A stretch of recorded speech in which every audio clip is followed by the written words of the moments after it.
ঈদের খুশি যখন দেশ জুড়ে, ঠিক তখনই বিচারের এক নতুন আশার আলো।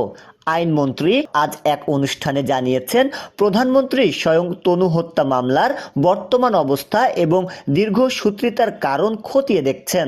এই খবরের গুরুত্ব কেন এত বেশি? প্রধানমন্ত্রীর সরাসরি হস্তক্ষেপ। ঈদের মতো উৎসবেও একজন বিচার প্রার্থী বোনের কথা মনে রাখা প্রমাণ করে সরকার এই মামলা নিয়ে কতটা সংবেদনশীল। বিচারের নতুন গতি। আইনমন্ত্রীর এই বক্তব্যের পর ঝিমিয়ে পড়া তদন্ত সংস্থাগুলোর মধ্যে নতুন করে চাঞ্চল্য শুরু হয়েছে। জনদাবি ও ন্যায্য বিচার।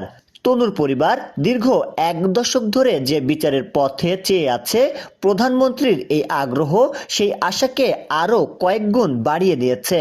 তনু কি তবে বিচার পাবে? আমাদের বোনটির আত্মা কি 10 বছর পর শান্তি পাবে? তনু হত্যার বিচারের দাবিতে আপনি কি একমত? আপনার জোরালো মতামত কমেন্টে জানান এবং এই গুরুত্বপূর্ণ সংবাদটি শেয়ার করে আবারও ন্যায় বিচারের দাবি তুলুন।